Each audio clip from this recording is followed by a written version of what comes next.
বন্ধু বান্ধৱীসকল পুনৰ এবাৰ মোৰ আন এটা ভিডিঅ'লৈ আপোনালোক সকলোকে স্বাগতম জনালোঁ।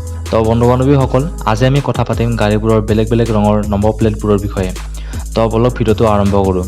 বন্ধু বান্ধৱীসকল আপোনালোক বহুতে হয়তো কেতিয়াবা লক্ষ্য কৰিছে যে সকলো গাড়ীবোৰৰ ইউনিক নম্বৰৰ সৈতে এখন নম্বৰ প্লেট থাকে আৰু তাৰ মাজতে কিছুমান গাড়ীৰ নম্বৰ প্লেটৰ ৰংবোৰ হয়তো বা বগা থাকে বা কিছুমানৰ ৰংবোৰ হালধীয়া থাকে আৰু কিছুমান গাড়ীবোৰতো নীলাও দেখা পোৱা যায়। কিন্তু এনেকুৱা হোৱাৰ কাৰণ কি জানেনে আপোনালোকে?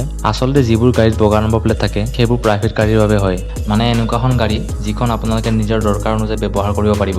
মানে ভালকৈ ক'ব হ'লে যদি আপুনি গাড়ী এখন কিনে তেন্তে সেই গাড়ীখনৰ নম্বৰ প্লেটখন বগা ৰঙৰ হ'ব আৰু যদি আপুনি ট্ৰাক বা বাছ এখন কিনে টকা পইচা উপাৰ্জন কৰিবৰ বাবে মানে যিবোৰ গাড়ীৰে টকা পইচা ইনকাম কৰিব পাৰি সেই গাড়ীবোৰত হালধীয়া ৰঙৰ নম্বৰ প্লেট থকা দেখা যায় আৰু এইবোৰ গাড়ী কমাৰ্চিয়েল কেটেগৰীত আহে। মানে যদি কেতিয়াবা আপুনি গাড়ী এখন কিনি উবেৰ অলাৰ বাবেও ব্যৱহাৰ কৰে তেতিয়াহ'লেও সেইখন গাড়ীত হালধীয়া ৰঙৰ নম্বৰ প্লেট থাকিব। বন্ধু বান্ধৱীসকল লগতে জানেনে কিছুমান যে গাড়ীবোৰত কেতিয়াবা দেখা যায় নীলা ৰঙৰ নম্বৰ প্লেট, সেইবোৰ কি ধৰণৰ গাড়ীৰ ভিতৰত পৰে? আচলতে সেইবোৰ ফৰেন এম্বাচিৰ গাড়ী হয়। মানে যিবোৰ গাড়ী জড়িত থাকে ফৰেন ডিপ্ল'মেটৰ লগত, ইউনাইটেড নেশ্যনছ ডিপ্ল'মেটিক কৰ্পছ আৰু কনচুলাৰ কৰ্পছ এনেধৰণৰ গাড়ীবোৰৰ নীলা ৰঙৰ নম্বৰ প্লেট থকা দেখা যায়। আৰু যদি কেতিয়াবা আপোনালোকে স্ক্ৰীনত থকা গাড়ীখনৰ নম্বৰ প্লেটৰ নিচিনা দেখিব পায়, এই গাড়ীখন কিহৰ বাবে ব্যৱহাৰ কৰে জানেনে? আচলতে বন্ধু বান্ধৱীসকল এনেকুৱা গাড়ীবোৰ মিনিষ্ট্ৰী অফ ডিফেন্সে ইছ্যু কৰে, যেনে মিলিটাৰী গাড়ীবোৰ আৰু অস্ত্ৰ সৈতে থকা গাড়ীবোৰ। আৰু জানেনে আপোনালোকে এই ধৰণৰ গাড়ীবোৰক পথেৰে গৈ থকা সময়ত ট্ৰেফিক পুলিচে ৰখাব নোৱাৰে। ইয়াৰ লগতে আৰু এটা ৰঙৰ নম্বৰ প্লেটৰ গাড়ী দেখা পোৱা যায় যিবোৰ গাড়ী ইলেক্ট্ৰিচিটিৰে চলে আৰু পলিউশ্যন নকৰে বাবে এই গাড়ীবোৰৰ নম্বৰ প্লেটৰ ৰংটো সেউজীয়া ৰঙৰ হয়। তো বন্ধু বান্ধৱীসকল আজিৰ ভিডিঅ'টো চাই আপোনালোকে কেনে পালে? যদি ভাল পালে তেন্তে লাইক কৰিব, শ্বেয়াৰ কৰিব আৰু পাছলৈও যাতে মই ভিডিঅ' আপলোড কৰিলে আপোনালোকে চাব পায় তাৰ বাবে মোৰ এই চেনেলটো ছাবস্ক্ৰাইব কৰিবলৈ নাপাহৰিব। ধন্যবাদ।